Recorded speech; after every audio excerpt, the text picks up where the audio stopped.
Well, welcome back to the shop. This week we have this beautiful 2004 Fatboy Softail on the lift this week. Now there's good and there's bad. The good news is this bike is one of our subscribers' bike and it will be for sale after we get it back on the road. Another good point is this is a 2004 and it is carbureted. Back then they offered carburation, I believe.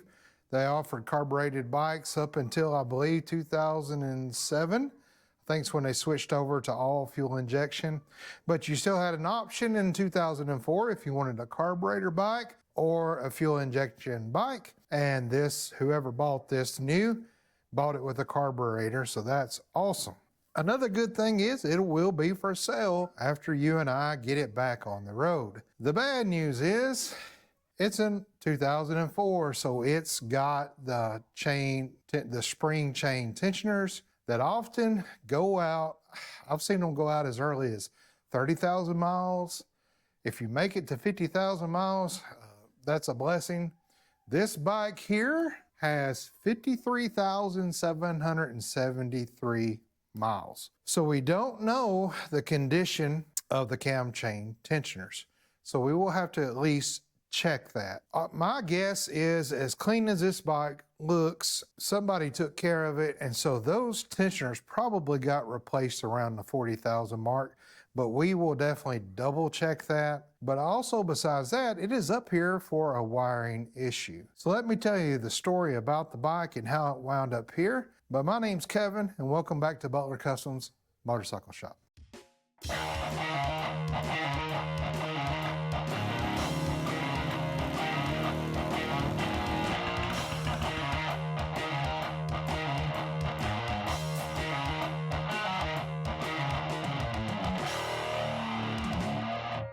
So there is a wonderful Harley dealership in Virginia that reached out to me and said, hey, we got this bike on a trade-in. It's got some electrical issues.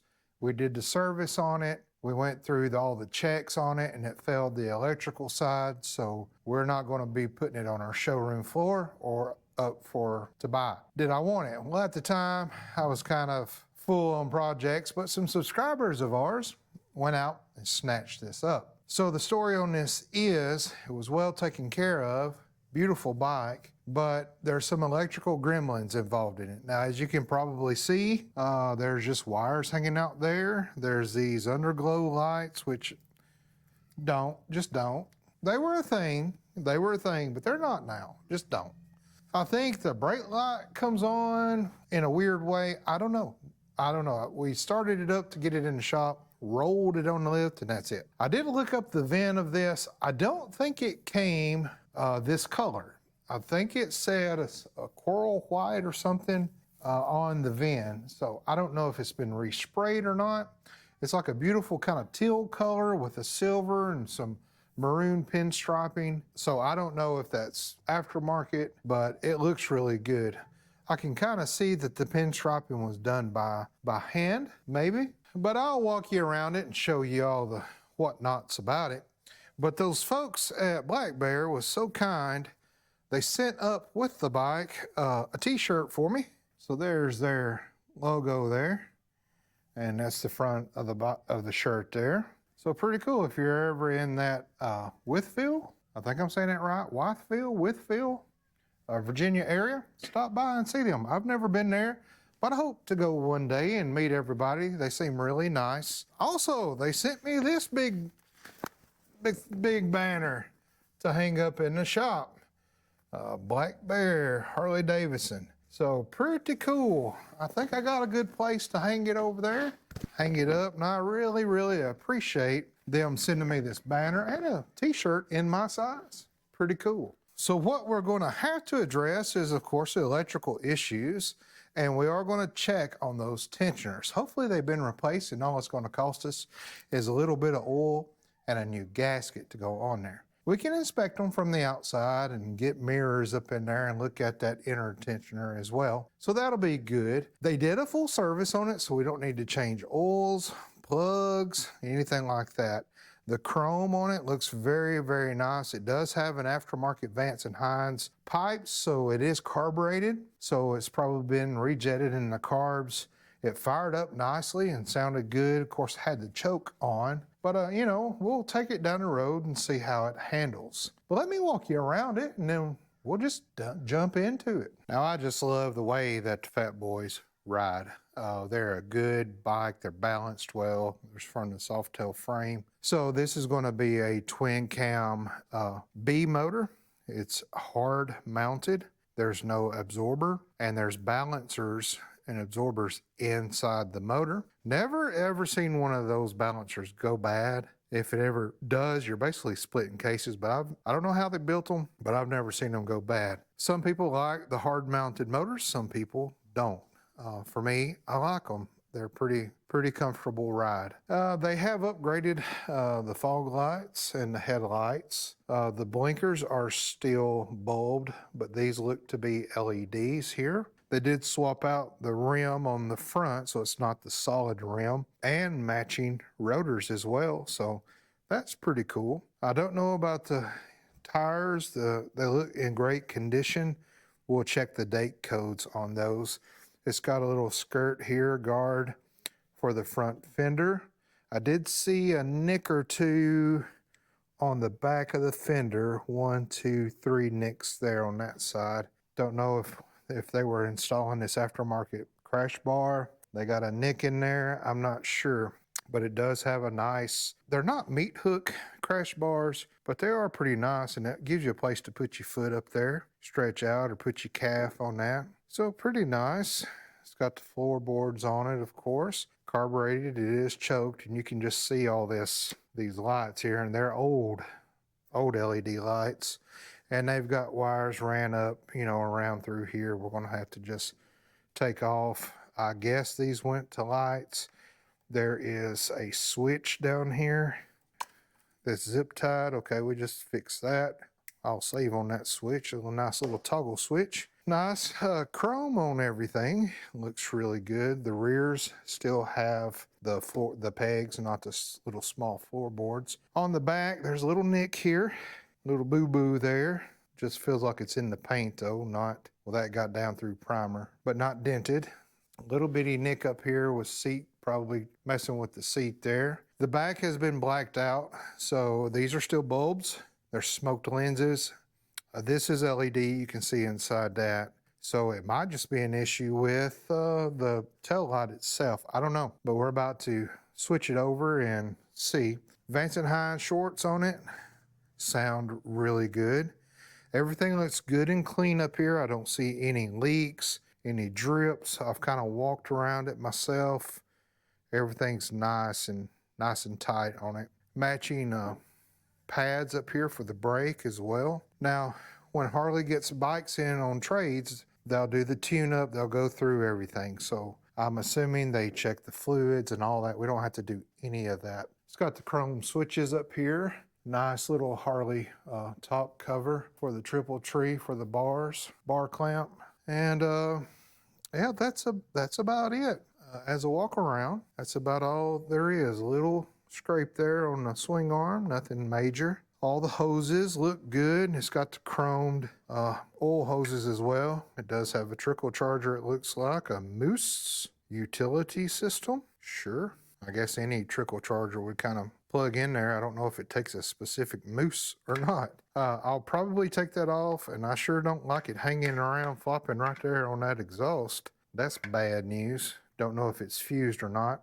It does have an oil plug with the temperature gauge on it. That's nice. And then we'll also check for codes. All the lights work. It does have a check engine light that comes on and goes off. So there might be a history stored in there. So let's just start working. Let's go ahead and take the seat off. It's got a nice, almost looks like a Paris seat, but it's got the HD in it. So you tell me what these seats are called. It's got a little wear back here. Pretty good shape. Worn. It's got a little pouch here that looks fairly new. It's nice and soft leather. And the gas cap has skull. The air breather, which is an aftermarket air breather, has the skull in the flag. So pretty cool. Pretty cool. And let's see if I can get our eyeballs on the actual year. Yeah, January. I don't know if you can see back in there or not. January of '04. That's when this was manufactured. All right, let me get you back on the stand. We'll take the seat off. We'll turn the key over and we'll check and see what's going on with our lights. So how's your week been? Yeah? Okay. Well, that's good. I'll get a Phillips in here. Take this off. Get the seat off. Got kind of a foam pad here for the battery. Oh, it's even got a label on top of the battery. 11825 Advanced Auto. Huh. Nice. So when I see something like that right there, I'm like, okay, that's an old timer. Yep, guarantee it. And he's keeping up with things. He's probably got a little notepad book, keeps up with his oil changes, things he's added. There's a little painter's tape sticker there. I'll put that back. This is fused. It is crudely zip tied up here. So I'm just going to delete on that. If you wind up buying this bike and want it, I'll put it with the bike. If we're working with electrical issues, I like personally to just get it back as close to stock as you can, unless you're building a chopper or something like that. But get rid of all the, garbly goop that's on here that might be causing trouble in the first place. Okay, so I think I can disconnect that right there with a 10. A video or two ago, we had my son's dirt bike on the lift. For me here, that was just yesterday. And I don't know when this video is going to come out for you, but I know a lot of people say, man, I like when you stick with Harleys, I get that. I understand that. That makes sense. But listen, and people say, well, those dirt bike videos, you're not going to get a lot of views out of those. And you're right, I don't. I'm not going to get a lot of views out of those. I realize that. But also, I want you to understand this. If you like my show and been watching, or like my channel and been watching for a while, I don't make videos for views. I don't.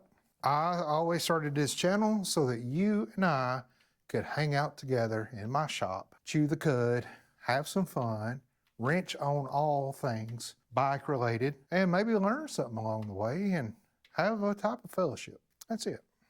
So if it's a dirt bike, if it's a Harley, if it's a Honda, Kawasaki, whatever it is, we're just having fun. We're learning. Okay, so we got hooked up to the battery, just our main hot that runs to the starter and a main ground that runs boop right here. These wires, it looks like that toggle switch ran those wires. I've snipped that off. I don't know what's going on with this coil cover, but we'll need to take it off to get that to remain, so maybe not. Okay, that was it, I guess. I'm assuming that's what ran these. I'm just gonna go ahead and snip these and just start unpeeling them and getting them out of the way. They're zip tied all up in here. I don't know where they run to. And the zip ties that they used are blue. Huh. Never seen blue zip ties, have you? Where do you even get blue zip ties at? I don't know. They got this one zip tied around the fuel line.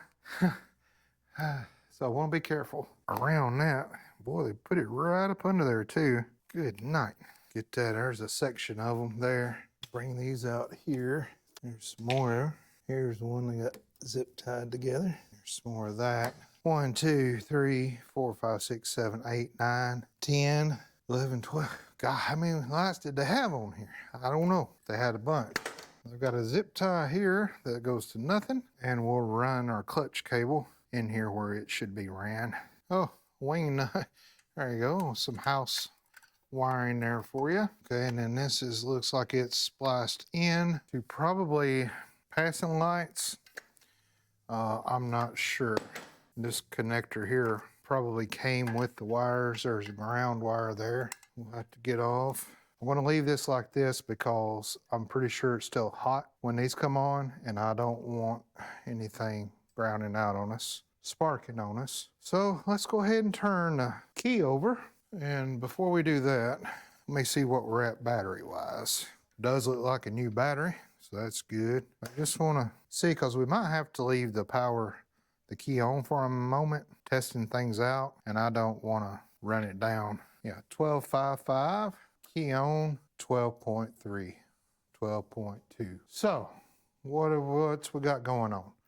We got our headlight on, we got our front turn lights solid. We have a light on back here, but that looks like a brake light. It's awful bright, but maybe not. Okay, that sounds weird, feels weird, and does not work. Okay, when you hit the brakes, looks like it gets dimmer instead of brighter. So let me grab a pole. Sure, this will work. Grab a frog gigging pole, use the back side of it. Be careful with that. Don't want it jabbing my eyeballs out. No, that's not doing anything. The top light for your plate is on, but okay, our brake lights are not working. Now, let me put this up before I hurt myself. Let's try our things. Our horn, yes. Our high beam, okay. When we go to high beam, the lights turn off. We go to low beam, the lights are on, but I can't tell if it's bright or not.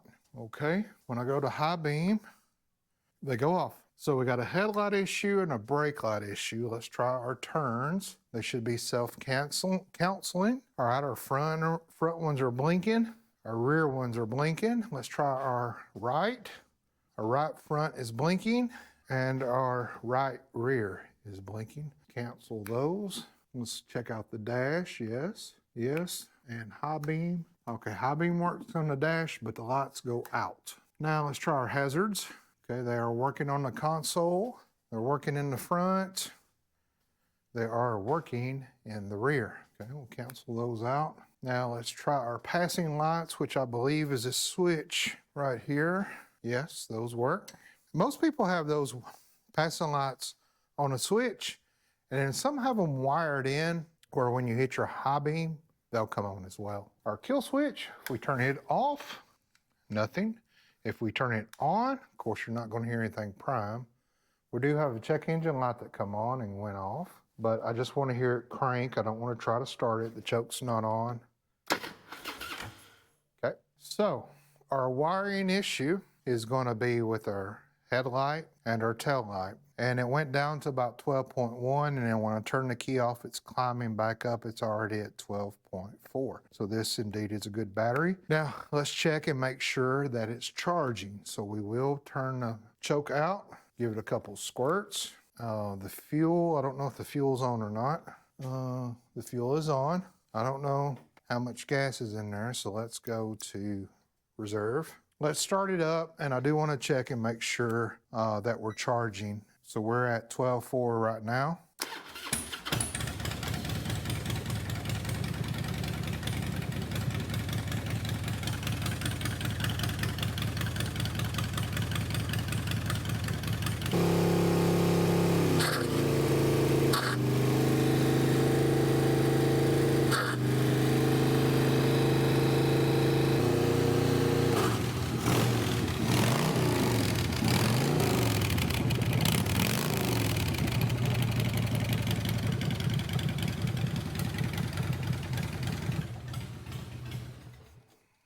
Okay, so it is charging when you get into the RPMs. It was idling really high, so I dropped the idle down. It sounds a lot better now. I should have let it warm up a little bit before I started to kind of get on it, but I wanted to see if what RPMs I had to go to by my ear hole to see a climb in the reading. And so I think I was hitting a rev limiter. I think in the computer boot box, it's got a rev limiter on it. And I think I was hitting that because it was, you know, it would go and then kind of cut off and go and cut off. Not like it was dying, but like a really bad, like almost catch. And I think it's probably that rev limiter. After it warmed up, it didn't do that anymore. So we will definitely be checking those cam tensioners because it was almost sounded like a grind. I mean, I could feel it in the bar and I could feel it holding here. We're definitely gonna have some headlight issues, some taillight issues. So what I'm gonna do is pull up a wiring schematic for this. And let's go ahead, the rear should be, have a little computer board in it in the 04, I believe. So we can go ahead and start back here. It's a little bit easier than the front. So let's go ahead and take this rear cover off. Bike sounded good though. It fired right up. The choke stays out. The petcock does have a vacuum petcock, but I still just out of habit like to turn my petcock off. All right, let me get you back here because I already see some big issues. Okay, so here you go. I took this off. It was LED. These are bad to go out, but as you can see here, oh, okay. that just came out of that pin, so that wasn't even in. That's the blue, that's our ground, that's our hot end. So this is probably the brake here. So we can go ahead, pull this out, but at least they didn't, mess with the, well, how do you, oh, she's stuck in there. At least they didn't mess with any wiring up in or under the fender, so that's good. But let me grab you, hold the tab down, pull you out. Just a little dirty and corroded. So with this pin being out, of course, we would not have, that's probably our power for the brakes. And it looks to me like it just wasn't plugged in, or it had come out, wasn't clipped in all the way. So I'll put that back in there. Let's put that in there. And now let's see what we got. Nothing, nothing. Okay, so we want to test on these pins, these connectors, and see if we've got power coming out of here. We know that it does light up for a running light, so we know we got power coming out of our orange. I think our orange is just running light power, and then I think that the blue is the actual brake. So on my multimeter, I've got these little handy doodabbers here. Get our ground hooked up here good, and then I can take this off. And with these, you've probably seen these before. It's got a little hook, and if you take this off, there's a little needle, and boy, it's a needle. And so what you'll do is hook a wire here, and then as you stab this in, you can actually stab through the sheathing of that wire, and it's actually connected. So we can turn our multimeter on. I'll turn the light on here for you, and we'll see if we got power. Yes, 12.1 volts of power. So that's going to be our running light like I thought. Now here should be our brake light when we apply the brake. Let's see if we got power out of here. And I'm testing power after this connector because it might be a bad connector here, although these are good soldering connectors, the ones that I use. So let's see what we got now. We shouldn't have nothing with the key on, but when I hit the brake in the front, no power. Brake in the rear, no power. So we're not getting any power into this, that's why it's not working. Now let's check up here where it's connected, right here. All of a sudden I got 12 volts out of this, but I shouldn't have 12 volts right now. I shouldn't have 12 volts out of that blue. So I've got 12 volts. I can actually just take this and go into the metal. So as you can see, I've got 12 volts there, and I've got 12 volts there. And that should not be like that, unless they didn't wire it right and one of these, oh, that looks like it's burnt off. I'm going to go straight to power, and when I touch over there, let's see what it does. I'm just touching to the hot. So it's got turns built in, okay? So then my white one should be a turn as well for the other side. No. Okay, so that looks dim, doesn't it? Let me turn the key on. There's your brake light. Okay, so white is actually dim. So this is wired wrong. There's our dim light. Then when I turn the switch on the motorcycle, it feeds power to the blue and to the orange, and watch what happens. There. So this isn't wired correctly. So what I want to do is cut these all off. I'll leave my ground. I'm pretty sure that black is the ground. One of these is your running light. The other one only comes on the brake light. So either we have a brake switch stuck open, or it was something with the hot running into this and then it being the actual running light. So with nothing hooked up but our ground, I want to turn the bike on, and I want to see with the multimeter what we've got out of these two. One should be hot, one should not. If our switches are working properly. Turn the bike key on. Okay, I've got 12 there, and I've got 12 there. I should not have hot out of both of those. There was an issue back here. The lights were hooked up wrong. Okay, white's our running light. I got the red and blue together. I don't think that's any brighter than just the red by itself. The blue is going to do nothing for us. So we do have a switch that is stuck. And the way the front sounded could be that.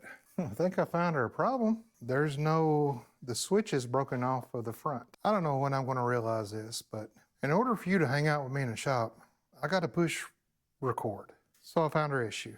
Let me show you what it was, but I was talking and jabbering and turned around to make sure you could see what I was seeing, and you weren't even on. I looked up in there with my little pocket light, and I could not see a switch. So I dropped all the controls down, took the grips off, took the little brass things off. I showed you how to do all that. But I guess I'll show you when we put it all back together. Because I bet you when they went with the skull gas cap and the skull air breather, the skull floorboards, I bet they wanted skull grips like any normal person would. And I bet when they went and installed these, or whoever installed these, was not aware to be so careful of this sharp edge right here on your lever. So the way a brake light switch works is it sets against this lever, pushed in, no brake lights. When you squeeze, the switch pops out and current is made to the rear brake light. So the problem with this that I could look up there and see is that nothing was touching this lever at all. And then when I took all this apart to get to here, sure enough, this brake switch is broken off. So if my theory is correct, that's why we had constant power out of that blue wire. Maybe it's the orange. No, it's the blue wire, I'm pretty sure. So let's go back there. Let me put you back there, and I will hold this button in like it should be in a normal off position. See if we have running lights. Then when I let this button go, see if it lights up. Then when I hold this button in a normal off position, let me push this brake pedal and see if we have rear lights. If so, we have fixed it. It is a broken brake switch in the front, which is quite common. And when I was looking at this, these bolts for the housing up here were not tight. The bolt in the top, there was a big gap between these two, big gap. And the bottom on the front looks like it was cross-threaded and it was only in about 2 threads. So I'm hoping they didn't booger, oh yeah, you can see that. I hope they didn't booger those threads up. If so, we might have to drill that and then thread it, or just run a thread chaser in there to straighten it out. So when you're installing grips and you got to pull all this off like you do to install grips, it's very important to be aware of that brake switch and to hold it back. And then when you put this on, do not let this sharp edge catch that switch, because the switch is plastic on the tip and it has broken off. Now you say, well, could you jam something up in there? Well, you could, but as soon as you squeeze the brake, it's going to come off. Well, could you put rubber things on here to get it to space out? You could, but after a time, think of how many times you use a brake when you're riding. Hundreds of times. And that's eventually going to come off and cause the same problem. And the guy that or woman that buys this might say, well, what's going on now? And they have to start digging in there. So I don't want to do that. We want to replace it and do it right. Now, yes, the wires are not ran through the bars. However, that's all you got to work with right here. Unless you wanted to run new wires all the way through down into this housing in here. No, we're just going to repair them right here and get a new switch and put it right there. So that's going to be our problem, I'm pretty sure. But let's go back here and test it. And I'm sorry you didn't get to see me do all this, because I talked about the danger of those breaking when you're swapping out grips or replacing bars. Anything you have to take this and this off, you run a risk of breaking that switch if you're not careful or don't know what you're doing. And always, always, always take these off of here. Don't just let them hang out.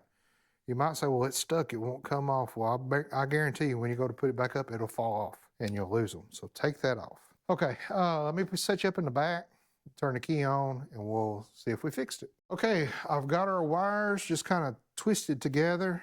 I've got the white wire to the blue, which the blue should be our brake light. I've got the red wire to the red and white wire here. That should be our running light. And then the black's, of course, the ground. We're not using the blue or the yellow. And I got it just kind of setting up here on the license plate bracket. So let me actually hold the switch in, turn the key on. Okay, so that's our running light. Now, when I let go of this switch, it's as if I'm pushing in on the brake lever. The lever on the inside's coming out and the switch is coming out. And there we go. We got brakes. We got brake lights. Okay, now I'm going to hold the switch in just like I've let go of the lever, and I'm going to push the brake pedal and let's see if that comes on. Yes. And then the front. Yep. So that is our fix. Yes, there were some things going on back here. The blue wire was actually pulled out of the connector itself.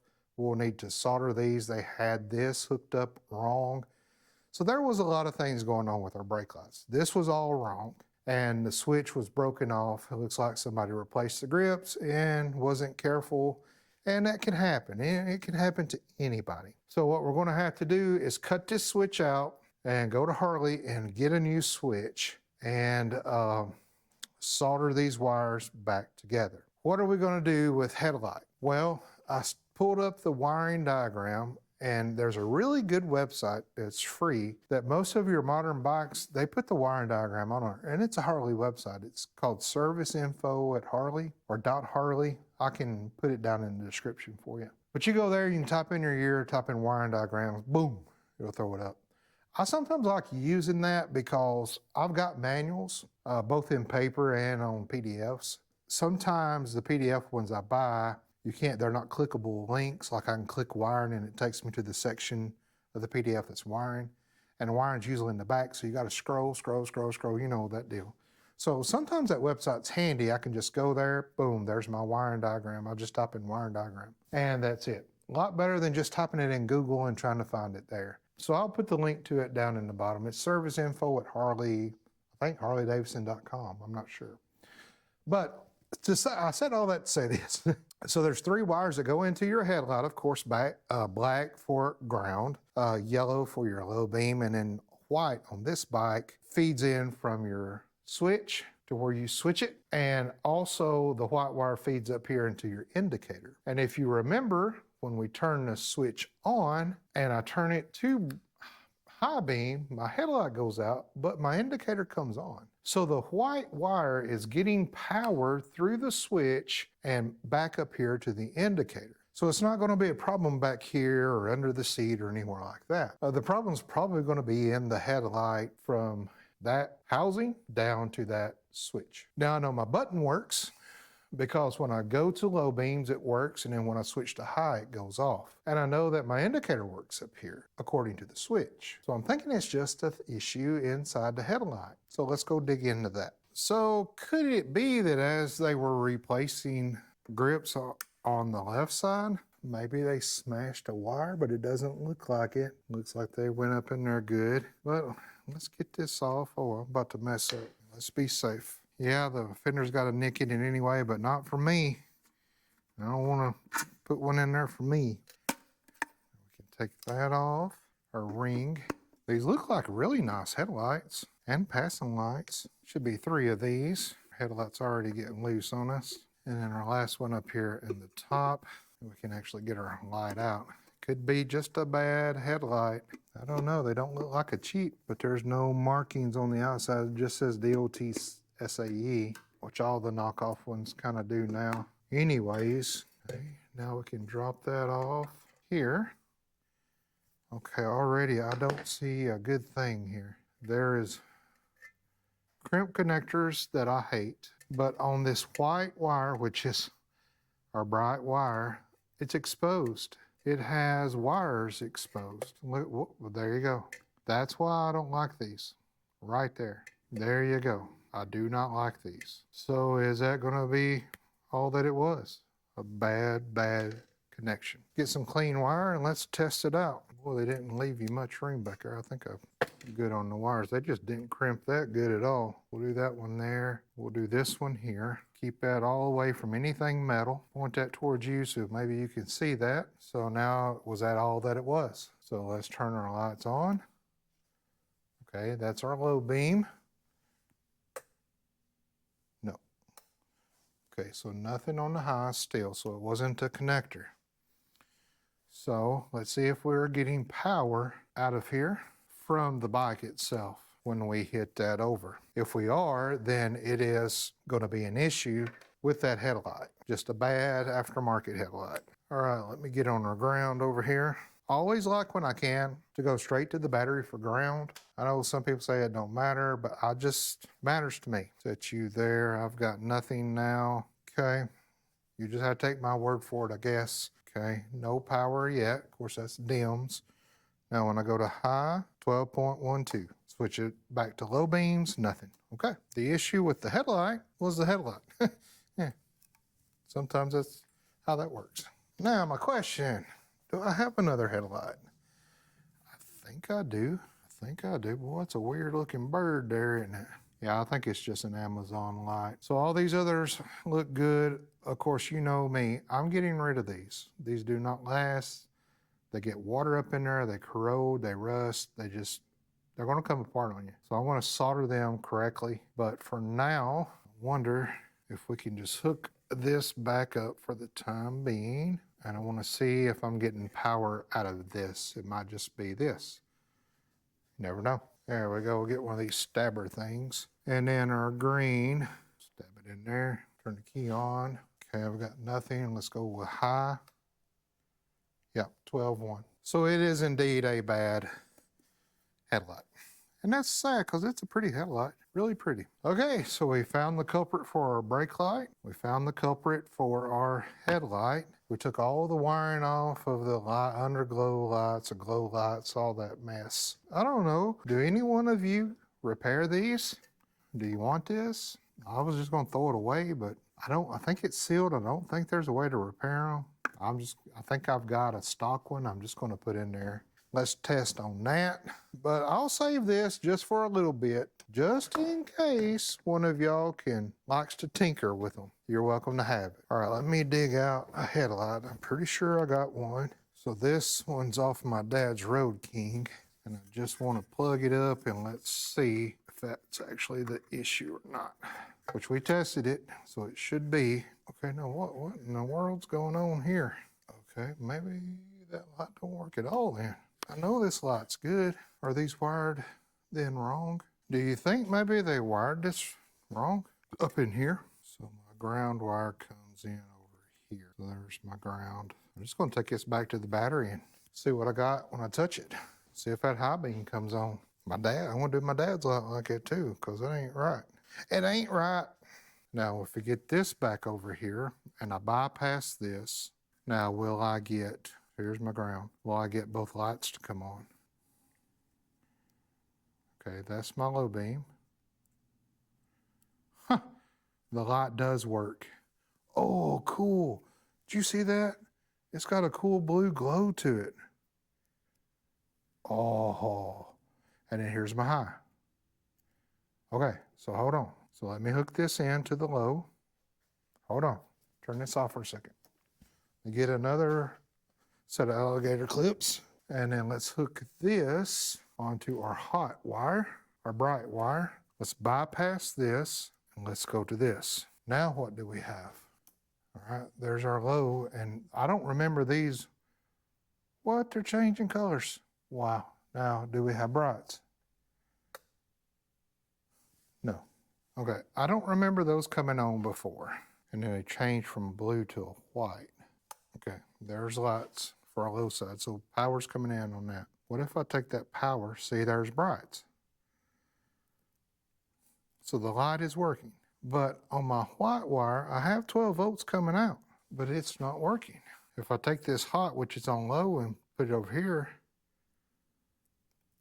okay. But how did I have 12 volts coming out of there? But I know I had 12 volts coming out of that white wire. I know I did. Okay, what have I got on now? I've got the low beams on. Okay, I'm gonna go right here to the white. I've got nothing. I switch it over. I've got 12 volts. I've got 12 volts. Switch it back, nothing. What's going on? I don't understand. All right, let me get this connector off here. Let me kill the power. Let me get rid of this connector. Maybe this thing's just causing a bunch of issues, but it's simple. Now let's just wire it normal. Okay, our blacks are ground. Here is our ground. Okay. Our yellow is our yellow wires, which is our low beam wires. That goes in up top over here. Our red wire is our high beam wire. We got power coming out of that wire. Dip it right onto there. Okay. Low beam. And we have our blue. High beam. I don't understand this. Now watch this, okay? I've got power coming out of there. I've still got my multimeter hooked up. Out of that red wire. Oh, hold on. I've got 2 volts. I've got 2 volts. 2 volts coming out of the white wire. That's my problem. There's not enough voltages. 2 volts out of that white wire. I could have swore I saw 12. The high beam is on. My high beam indicator is on. I've only got, make sure my connections are good. Let me go to the hot battery, 12.19 volts. Let me go here, 2 volts, 2.5 volts. Okay, well there's our problem. There's our problem, because watch. I'll switch back to low beam. I will disconnect my high beam. Okay, leave it hanging. It's dead now. I'll take my low beam over to my high beam. Okay, so the issue is I'm only getting 2.5 volts out of my white wire. So it's time to chase that wire. It is pinched somewhere, and I got a good indication of where. Yeah, handlebars. Yeah, that'd be my guess. And could it be where we have spliced into stuff? It does have these adapters for a windshield, but it didn't come with a windshield that I know of. Maybe the subscriber that bought this has the windshield at home, I don't know. So we gotta take all this off to get down into this cover, and then we can chase these handlebar wires. Things look like they're fitted together up here good. It does have a headlight fuse. However, the headlight fuse does the low and the high beam. So if it goes out, you don't have a low or a high, I believe. I'll go back and look at the schematics on that. So that's our issue. The light's good. We're just getting 2 volts instead of 12 out of the high beam, and we don't know why.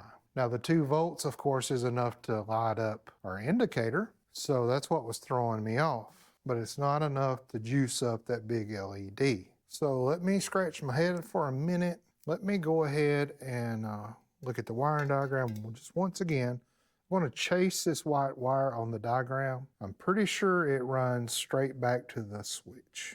So it might be a breakdown in the switch, a corrosion issue. It does have chrome buttons. So I think somebody might have added those. Still got the black housings though. But I wonder if they kinked something putting the clutch lever housing on, and it's kinked that wire. So I'm not getting 12 volts back out. Probably 12 volts going into the switch and the button, but not 12 volts coming out. Okay, I couldn't quite let it rest. So back here, this one here is the headlamp fuse. It's good. 12 volts on both sides. It is a blue wire. It runs all the way up and into the housing switch right here. I tested right there at the blue wire, 12 volts. This blue wire feeds power both to your yellow low beams and to your white high beam. I tested both right here, 12 volts. This white wire is a single wire that runs back and it splits off. One wire runs to your indicator, which as you can see when I hit the switch, the high beam indicator does come on. 12 volts is coming out of here. Maybe 2 volts is enough to light that little bulb, but when it reaches all the way out here, it's only 2 volts, which leads me to believe that when somebody put these aftermarket grips on, there's an indentation here in your bar. Let me get up under here and show you. Maybe you can see that. Maybe you can see it over on the other one. That's where your wires are supposed to lay up in while your clutch clamp or brake clamp goes on so you don't smash your harness.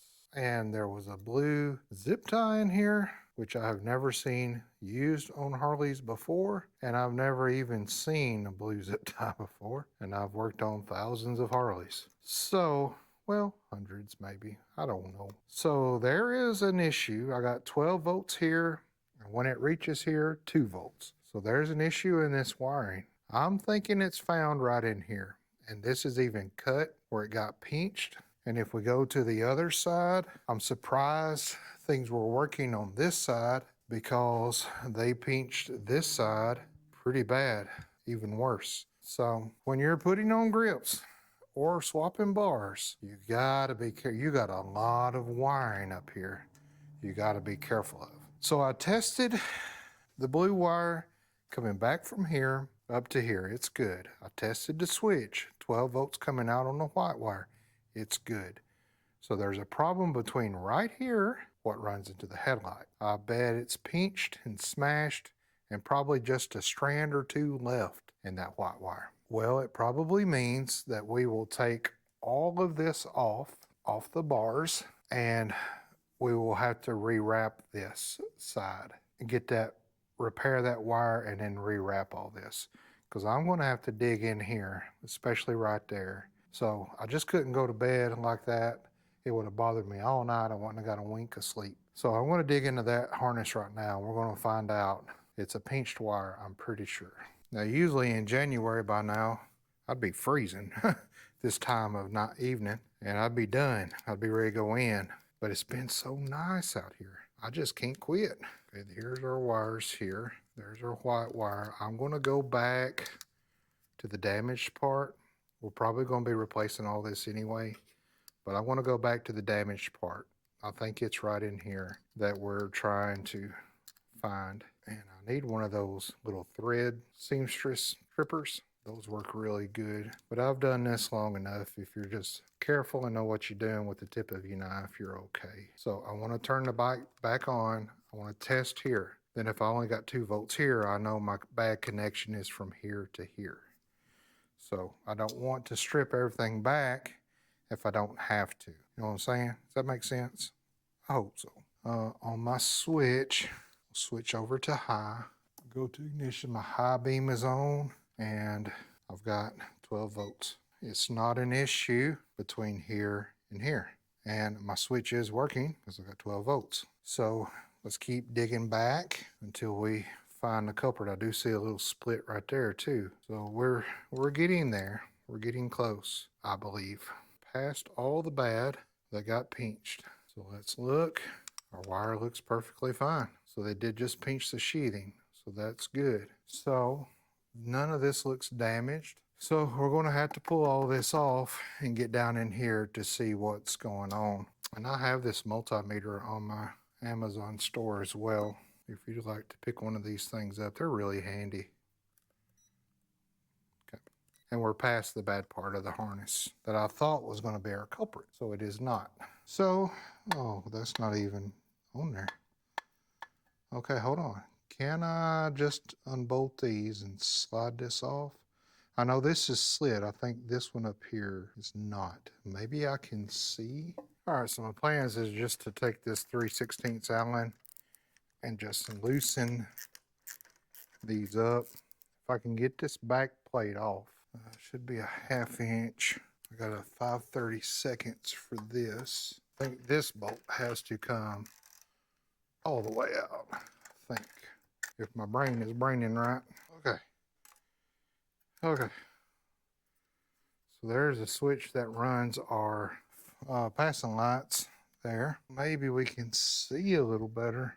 Okay, so our high beam wire and runs back underneath the tank, because this, you think with this sending power out here, one of the white wires would just run right to the headlight. It's right here, but it does not. Probably a wise thing to do, because we got to take the center console off anyway, is to get into the center console and check the wires that run to this high beam indicator. Maybe it's smashed up in here. Not sure. I wouldn't think so. I wouldn't have thought we went this far into it. Looks like we're getting deep into it, but really we're not. I thought it was going to be in these handlebars. It really did, especially after seeing the right side and seeing the harness being pinched. So, but I think I'm going to call this a night. Mama's back and she's got supper, so bacon sandwich with mayonnaise. And I'll be back on this. Probably not over the weekend. Probably see you Monday. I might come out and piddle. If I do, I'll record it. I think we're at a good stopping point here because I'm excited. This bike is going to be for sale. You can have a chance to own it. Beautiful Fatboy, carbureted, 04. Can't get much better than that. So, see ya when I see you. Well, good morning to you. It's now Monday morning. Didn't do anything on this over the weekend, and boy, I should have, because it got cold. The winter came in over the weekend. And evidently, while I was gone over the weekend, we had some Keebler elves come in the shop, and little Keebler motors, Harley elves. It's fixed. It's working now. So try to explain that to you, Mama, because I don't know. I'm thinking it's in all this that we took off for these passing lights. I think they had that wired way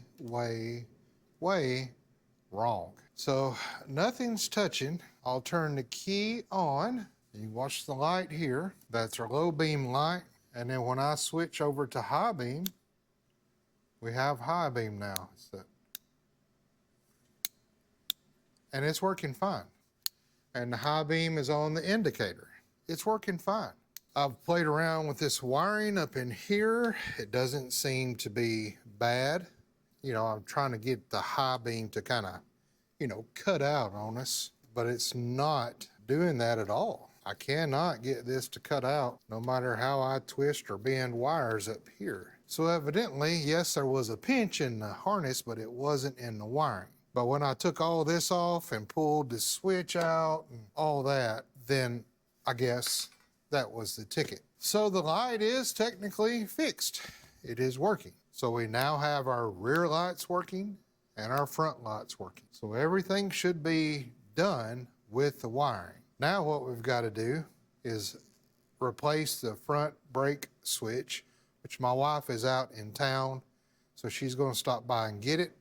Thankfully, several Harley stores had it in stock, so that's good. We got to fix this loom here. On the other side, the switch that you'll buy should come, if I'm seeing correctly by the pictures, with the wires long enough to run all the way through the loom. And since this harness over here is pinched anyway, I'm never going to get that pinch out of that, and it's always going to kind of catch up in there. I think we just re-loom both sides. Then that way they'll match, they'll look correct. We can repair that switch the proper way.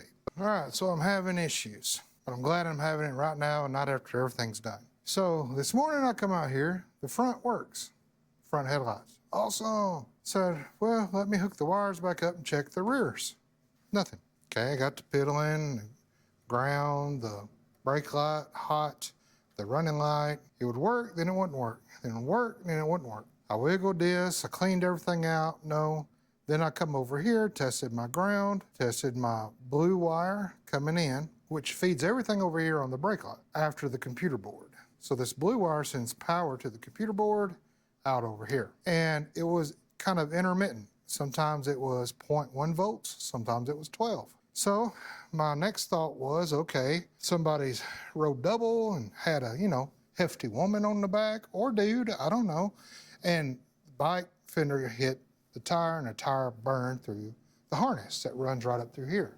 Quite common. So I stuck my peepers up under there with a light. Nope, no signs of it ever touching the harness, still in that rubber coating that runs up through here that's glued to this fender. So I don't think it's ever even been out. So that's good. So I started moving up forward, which led me to where the harness comes out of the fender right here and connects into here. So I took this apart and was going to test in here. And when I did, you're probably not going to be able to see it. You're just going to have to take my word for it. It was very, very corroded in here. And if you look, I've got on this side 5 wires, black, red, and yellow, blue, and another black over here. 5. You look in here, there's only 4 pins. 1, 2, 3, missing 1, 4. Looks like it had corroded off. And when you look under here, it's the blue wire. And when I did this, I heard something fall out. I'm pretty certain it was the pin. I don't know if I'll be able to find it or not, but I'm pretty certain that's what it was, and it has corroded in 2. So when we pull this blue wire out, you'll find it don't have a tip on it anymore. These all look pretty bad. I think I'm going to de-pin them one individually, clean them, and put them back. I sprayed some cleaner in there. I don't think we'll need to de-pin over here. I'm not sure why that would get so corroded it would just fall apart. There's little tabs here on this side and on this side. And the idea is this harness snaps together, and there is a plastic tab on this that connects right in there and holds it. Well, that's missing. So somebody's been in here because that part is gone. Well, what happened is this harness fell down on it, got smashed right here. And look at these wires. They're almost cut in two. The orange and white, the red and orange, yellow, almost cut in two. The ground's almost cut in two. The black here's almost cut in two. Same way, got a nick in it. So could these, and it feels to me like it goes all the way through, could these have been hitting that intermittently, causing that light to ground, which would heat up this tab here for the blue wire and overheat it and corrode it. But I'm glad we found it before we started putting everything back together in the back, then tested it. That's why I'd go a step at a time. I soldered everything, took the tabs out individually, cleaned them, put it back in. Well, then I had nothing. It wouldn't do anything. I'm like, what the crap? I thought I'd make it better, made it worse. So I started testing my wires back here, and I thought, well, this is a bad light. They're bad to go out, and if you look, there is an exposed part of the circuit board, and it looks broke to me. So I thought, well, this is bad. So I took it apart, I snipped it apart again, and I tested it on the battery, just straight to the battery itself. So I've got a ground. There's my brake light. I got this red one over here. That's actually my brake there. Yeah, so my white's my running and my red's my brake. So the light does work despite that. I don't know, maybe that's that blue one that wouldn't work. And it does look like the board goes to the blue wire. So the problem's gonna be with that broken tab. That's why it was kind of intermittent for me. And I gotta do something about cleaning up these. If I pull these out individually, I wanna put a heat shrink over it and heat shrink them individually so that they're not touching each other, they're not exposed anymore. And then this, I'm gonna try to find a plastic tab for this to snap it back in there properly. If not, I'm just gonna grind that tab off so that it doesn't do this anymore, cause any more damage. And with that different seat on there and they had to cover over this, you know, things might have got shifted, and it looks to me like that's exactly what was going on there. But these do have numbers, so I can just write down the number to the corresponding color wire. However, I see 3 black on this side and 1 black, 1 brown over here. So I don't want to get them, you know, swapped up, mixed up. So I'm going to do them one at a time, put some heat shrink around these individually, see if I can find a pin for that. I think I've got some pins. If not, then I'm going to have to go get a pin, a set of pins. I mean, I could just bypass the whole connector here, but I don't want to do that. I want it to be factory. Okay, so I do have some of these pins left in stock. You can buy these from Harley, and maybe you can get them online at a different place. But as you can see here, that's what we were missing. That's what fell out when I turned it over. Clip this off because I want to get to some good wire, because I looked in here where it's crimped and the wire is all corroded. So I do want to get to some good wire, crimp on good wire. That means that this wire is going to be a little short. I hate to crimp it and then I can't get it plugged into the harness. I think by moving everything else around, I can snap it in. I had to keep cutting back to get to some good wire. But if you watch smoke or rust, see that? I hope you can see that coming off that wire. I'm just going to have to keep coming back with blue wire probably till it gets good, and then add new wire. Then we can run it to whatever length we need. Also, I'm going to do that because this one looks pretty bad too, that orange and white one. So I was hoping it would be just something as simple as putting a new connector on there, but I'm not going to put it on with that wire like that. It's rusted bad. And that's just going to keep eating away like a cancer on those wires. They're just going to get brittle and break off. Okay, I was trying to get the orange and white wire out, and there's the tip of that. Just broke right off. Okay, I got those connectors in. They weren't the right connectors, but they worked. I made them work. I got to find a little clip to clip this back into the nipple, or just shave it off flat. One of the two. Got it hooked back in. Did some wire repair.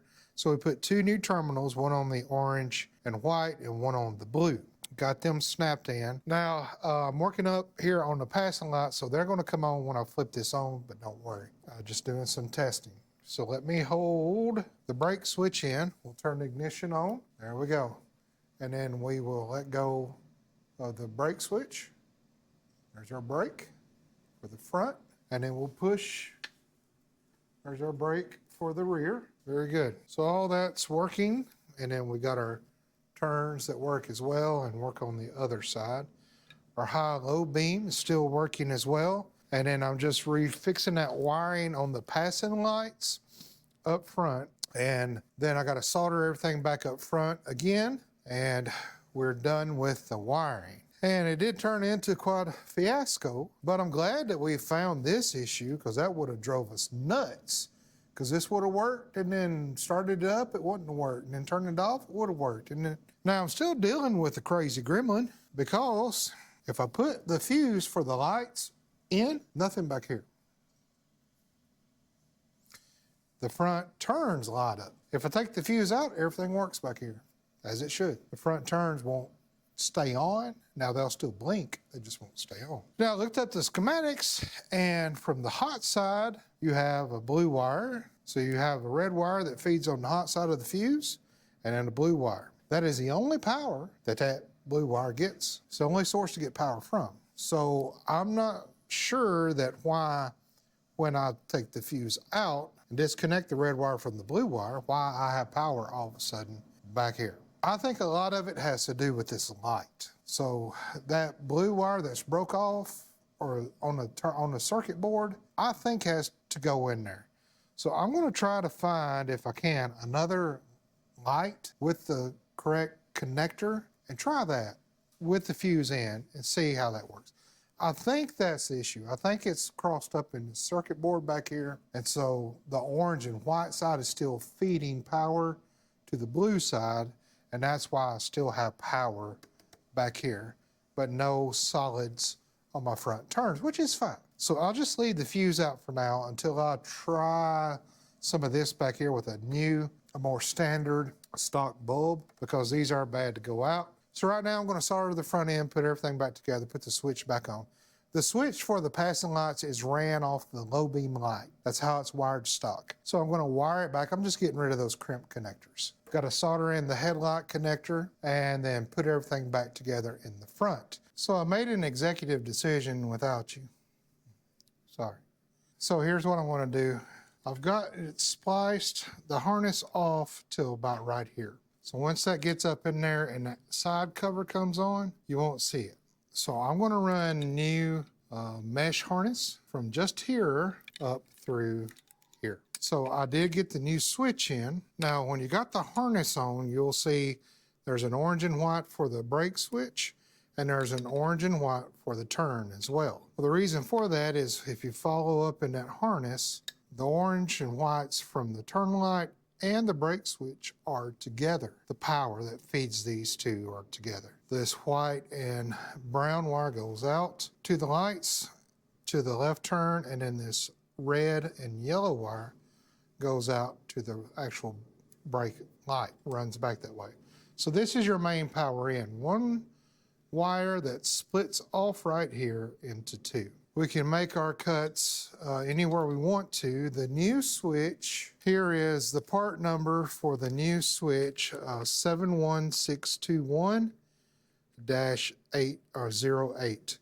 It's a kit switch front stop lamp, made in Mexico. What you'll have in the kit is your new switch. Oh, see the button there? That's nice. On this one, broke off. So the new switch, 2 cables, zip ties, and then a really nice, good quality heat shrink. So they give you a mile long of wire here. So they give you tons of wire. Probably enough wire for a stock bike to run all the way back to the connector to depin it. However, you can do that with the red and yellow wire, but you can't do that with the orange and white wire because it is spliced in here together. So no matter what you try to do, you are going to have to splice this yellow and orange wire in here somewhere, and then your red and yellow wire you can kind of put up higher, anywhere you want to. So that's what I'm going to do with this. We're going to cut this out at this junction right here. Then we'll solder our new wires together. I wish they had like a little clip, you know? You could just unclip it and then clip the new switch in. That'd be great. And it would save hardly a ton of wire and packaging. It'd be nice if they'd have made something like that. We'll just snip it right there. Okay. So here's our turn switch here, power to our turn. And then we will need to wire that into this new switch. And then I'm gonna make my other cut probably somewhere about right in there. Fill those two back, and then I can take my old switch and measure the wires and get the new switch. Where's the new switch? Get the new switch wires matched right up where I need them. And then we can solder them in, and then we can take our mesh wrap and wrap all nice and neat. So that's the plans. Easy peasy. Okay, so just like that, we got them soldered together and we measured really, really good. So now all we got to do is just get our mesh wrap out and start back here and wrap till we get, probably up to about right here. Then we can start putting our top of our housing back in. This will be good to go back up and then put this plate on, and we're done with this side. And we got to do the same thing to the other side, but just the mesh, replacing that. All right, so there we go. I think that's going to be great. Looks really good. It looks a whole lot better, I think, than stock, you know? So that's going to look great. Comes down in here really nice. It'll set right up in there. Perfect, perfect, perfect. So now all we got to do is put our housing back together. Buttons on here, but let's turn the bike on, turn the key over. Yes, our switch does work. Very good. And I'll show you when we go to put it back on how to be careful with that. So careful. Now we got our little clippity-doo things here that still fit on this mesh. So it's going to really make it look, you know, professional. Whew. I'm telling you now, as sexy as Rooster wearing socks. Telling you. So that's routed up there good, plenty of slack. I'm gonna go right over there where we need it and right up under the brake housing, and I'm gonna probably pause here because Mama's got supper ready. Go in and eat me a bacon sandwich with some mayonnaise, and I'll see you in the morning. We are back ready to go together with the housing, and here is the bottom housing. Oops, sorry, didn't mean to kick you. Ow, right in the shin. The brake switch is going to go in this little groove, and it's got a little hole here that the switch comes out, little plunger thing. So you've got to be careful. If you'll look, Harley put a little indent right here that slides right down in that hole. So you don't want to try to put the switch in this way, because as you're going to find, the switch is bigger than the hole you're putting it in. So what you want to do is go up against that little flat groove, and then you want to push very easy. And then once you get that switch kind of started, take your finger and hold over this hole. And as that switch goes down, it will actually come out once it gets seated properly right in there. It'll come out right there. Now you'll take your turn signal button, put in its hole there, and then you'll find that there is this metal piece right here. And you got grooves on this thing right here that sets in these holes. It'll go all the way down. This arm right here will keep your switch in place so that it doesn't move on you. And then there's a little screw that'll go right down in the bottom of that. So I've already got that loaded up. Try to get that in there. It's a little Phillips screw. And you just thread that in there and it'll hold everything together. Now at that time, you're done. You got it in there, and then that housing is going to set, that lever is going to set right on there. And this little cutout here, there's a cutout up here on your lever housing that it fits in there so that the lever gets up there good and compresses that until you squeeze the lever and then it pops that out. So putting that on, you have to be careful. You have to be very, very careful. And that's what gets them broke.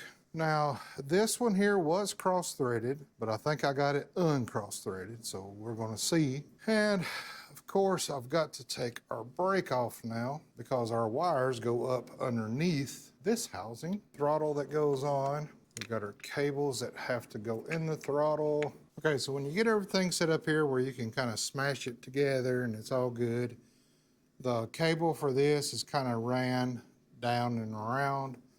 You still got good throttle. Now don't go all the way in on your throttle. You want to leave just a little bit of room so that throttle has a little bit of play. So as we loosen this up now, it's going to have snapback, okay? Now also, you cannot go ahead and just tighten this down because as you see this little cutout here, this groove on this brake housing has to set in here. So you're going to need to leave the top kind of loose like this. You want to make sure now that that switch, I know it's, you got to hold your mouth right. Pull in on the lever and then get everything set up here and then let go of the lever. I can't do it with you in the way, so I'm gonna have to move you. Okay, my apologies for that. I could not hold everything and I needed elbow room. So you've got to kind of put it all together. Actually, another person out here helping to just kind of hold things in place would be very, very good. But as you can see now, this is closed shut completely all the way around. The housing for this and the clamp is set up in this groove of the housing. There is nothing pinched under here in the cutout, and you probably won't be able to see this, but our lever now comes all the way up to the back of this. And I did test everything. Everything is working as it should. The kill switch, the start switch, the turn, and the brake, especially the brake. Got good snapback still for a carbureted bike. Now, all that's done. It turned out pretty good. I like it. It looks good. Now we can go to the other side and do the exact same thing. Strip the wiring back, put the mesh braided cable cover in, and what I do with this stuff right here, I go to Harbor Freight and I buy the cable cover, mesh cable cover that is for like indoor cables, wiring, and things like that. It is the exact same thing as automotive mesh harness wrap, and it works really, really good. Now, electrical tape, I don't like to use. I don't like the look of it.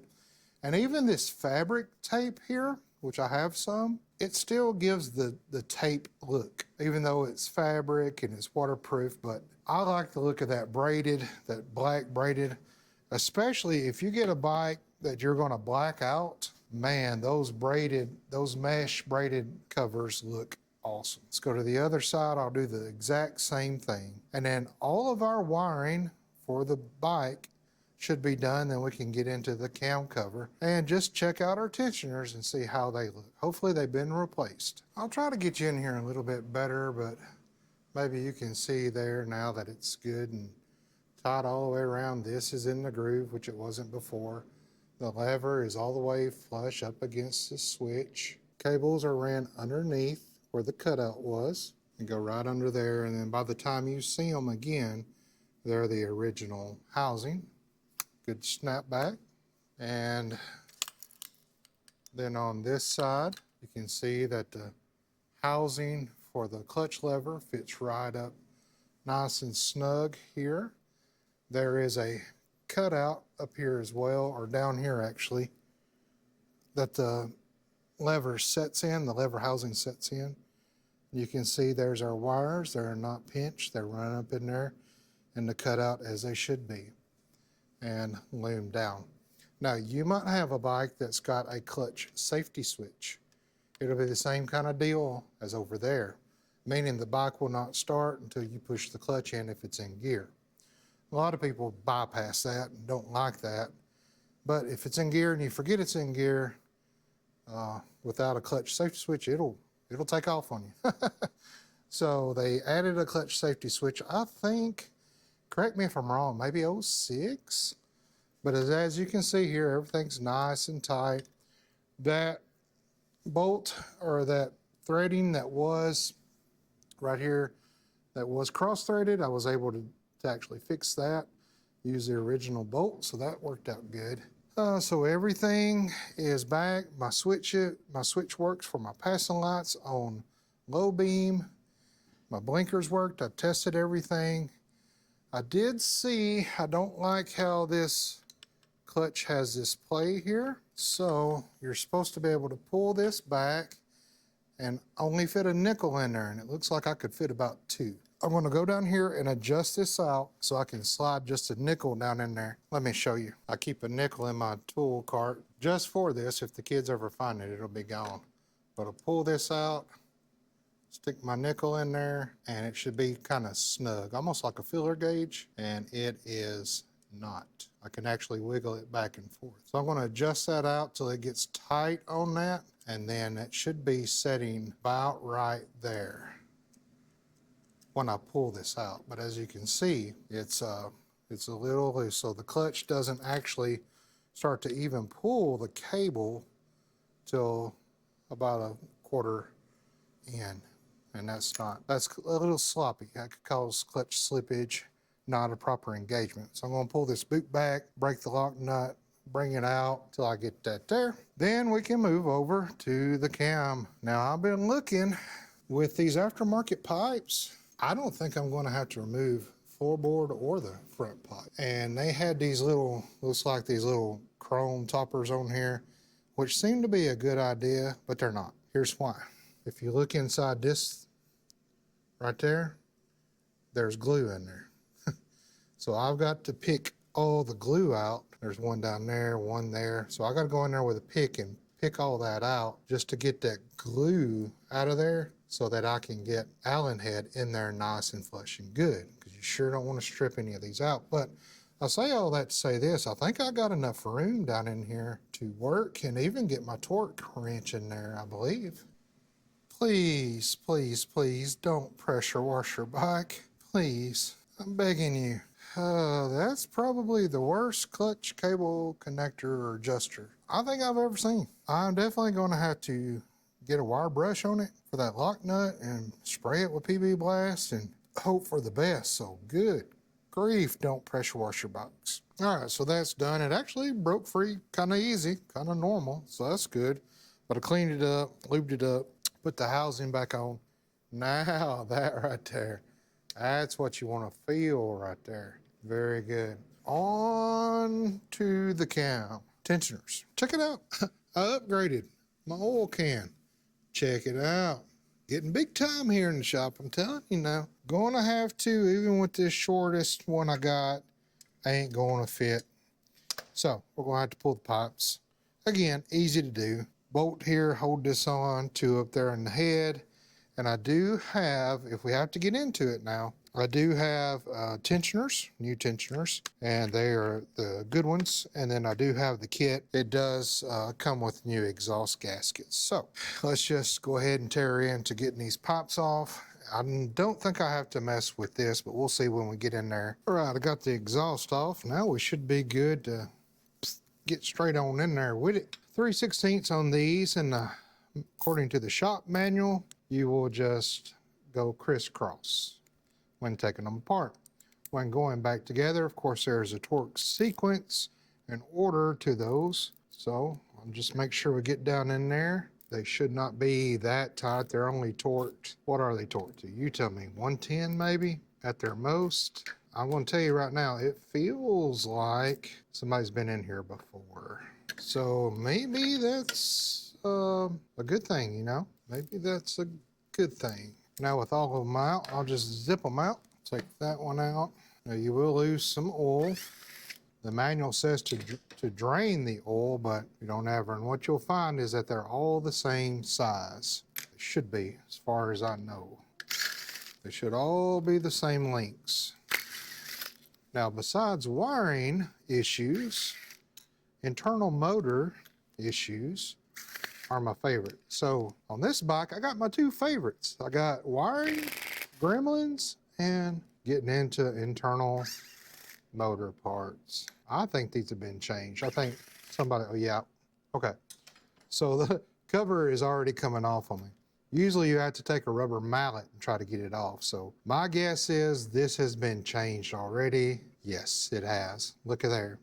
A James gasket. That's good to see. So we'll let that oil drain out. We'll set this somewhere safe. Scratch it up. So somebody has been in here with this James gasket. That's good to see, but it looks like they replaced the tensioners with stock tensioners by the orange color. So let me get the tool to pull this back, put the pin in it, and then we can inspect this. And then I can get a light back in there and kind of see the depth of the rear tensioner as well, just by kind of looking back in there. So that's about all the oil you'll lose. Not much, not enough to drain the oil, especially if they've, you know, kind of already done it. They just changed the oil. All right, so I'll just put my tool on there. That'll help me to lever this back, and then I can get my pin in there. I can look here now at the tensioner, and I can look back up here on the top, and the inner tensioner is past its limit. It's shot. So these are going to need new tensioners. Let me pull this back out here. I want to show you something on this. Now with that back, we can take the tool off, let the pin in there. It's going to stay there. And I'll get you over here and show you, if you're ever going to replace tensioners, don't ever go back with stock tensioners. Go with aftermarket, really good quality tensioners. So let me get you over here and show you what I'm seeing. So I don't know if putting a light on it helps you or not. It probably doesn't. You can see there is a little bit of pitting, but what I want you to pay attention to is the distance. Let me see if I can find something to use as a pointer. So what I want you to pay attention to is the distance between where the chain has ridden down and how much gap there is right there between these two. So your pitting up here, you're going to get that with these tensioners. You're just going to get that. The depth of it, of course, it starts out here nice and tall. It digs in down here. That's the way these tensioners are. You'll want to look here at how much you got material you have left before you're getting down to it breaking off. So on this one right here, a Harley would probably say these are good, and they'd keep running them. Now, let me get you up here and see if you can see what I'm seeing. I hope so. But as you can see, that rear, the inner tensioner is down almost to where the sides are going to break off on both sides. I hope you can see that. Now the inner tensioner gets more wear than the outer. Why? I don't know, you tell me. But the inner is always going to be worse than the outer. So if you get to this spot and you're like, I think I'm going to replace them, I guarantee you that inner is worse than the outer. So we are going to be replacing these tensioners. Now I do have a good set of just shoes to replace with the pins, so we can just swap these out. We don't have to buy the springs. I do have the kit to put this back together with the O-rings and all behind there. Now the question is, when we pull the cam plate off to replace the inner tensioner, does the customer also want to go ahead and replace the cam bearings? Because it's kind of a good time to do that. Another question to ask the customer, what do we want to do? These are solid push rods, I already checked those. I just took the keeper out, pulled the tube up, they're solids. Do we want to go into the top? Does he want to go into the top, keep the solids, or does he want to do an adjustable push rod kit and keep these the same up here? Now, my advice would be to go ahead and do the tops, leave the solid push rods. Why? Because your breather filter in here, your umbrella in here, the gaskets up here, probably at 54,000 miles, probably needs to be changed anyway. That wouldn't, it wouldn't hurt to do that. And I would go ahead and recommend changing cam bearings to do that as well. So at this point, this is going to do it for our video here. I want to put the cover back on. I'll take the pin out, put the cover back on, and just zip things down. I'm not going to torque them down because these need to be changed. This one, Harley would probably say that's okay. The rear one, as far as what I'm seeing, and hopefully it'll pick up in the camera for you, needs to be changed. Then the question is, how does the customer want to go? Labor-wise, it's a lot more labor to go into the top. You got to pull the tank, pull the tops off, do all that. For the cost of adjustable push rods and the kit for that, compared to labor costs, it's a wash. So you could go either way. It's not going to really change the cost of the job. Cam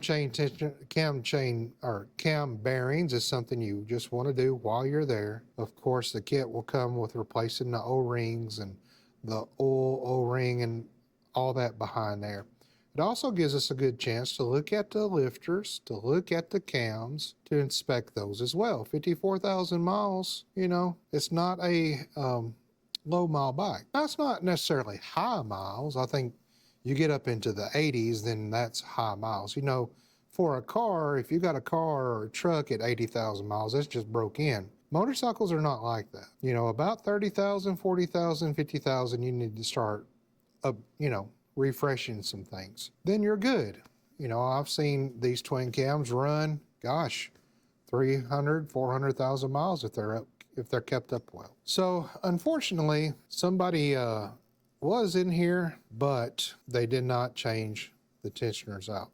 Or maybe they did and they just went back with stock. I'm guessing probably about 30,000 miles they did this, replaced these, but they replaced them with stock. So now at 24,000 miles later, you're having to do it again. So get the really good ones, and I'm going to wait and show you the good ones, show you how to buy it, because this is going to be a totally separate video of doing this. So I'm just going to put things back together for now and reach out to the customer and subscriber, see what route they want to go. And before you go though, don't forget about our 10K bike giveaway.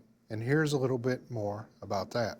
Well, now is the time to enter in to win this 1990 Harley Davidson Sportster 1200. This is our 10K bike giveaway. The giveaway is running from January the 1st, 2026 until February the 15th, 2026. So how you enter is just simply go to my website, butlercustoms.com. You will see a tab there, 10K motorcycle giveaway. Click that, and there you'll find all the rules and regulations and how to enter. And of course, there is no purchase necessary to enter or to win this bike. So good luck to you, and I hope you win it. All right, well, there you go. We saw the wiring gremlins on this bike, and boy, was there a lot. This was wired wrong. We had corroded terminals in here. We had glow lights and wires sticking everywhere. We had the fog lights hooked up wrong. We had a high beam that wouldn't work on high.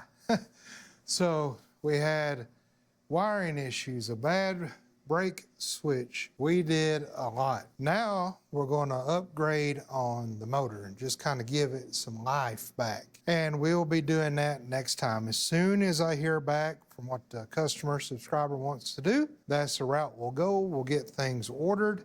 I do have the shoes in and the gasket kit for the bottom, but if he wants to go through the top, then we'll need a kit for that. If he wants to go with adjustable push rods, we'll need a kit for that as well. And I'm going to stop here, and I got just the exhaust loosely mounted back up, all the bolts, everything's back where it's supposed to go, because I got to roll this off because remember that twin cam motor that had M8 parts on it? Yeah.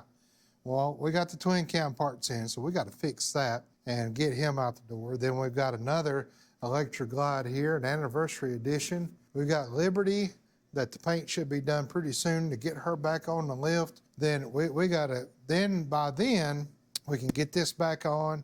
And I'm telling you, I'm scheduled out till probably April. So, and yes, they're all Harleys. So we're going to be having a fun time. And thank you so much for hanging out in the shop with me. This isn't for sale yet, but it will be. So the next time you see this, we'll have all the parts in, and we will get in here and replace probably cam bearings, cam tensioner shoes, maybe top end stuff. I don't know yet if we're going in the rockers or not, or adjustable push rods. So I'll let you know when I know. Also, we have a live coming up this Sunday night at 7 o'clock Central Time. So stop by and say hi. We just hang out, coffee, and chew the cud and talk bikes and talk live. It's really a lot of fun. And it's my chance every month just to hear from you folks.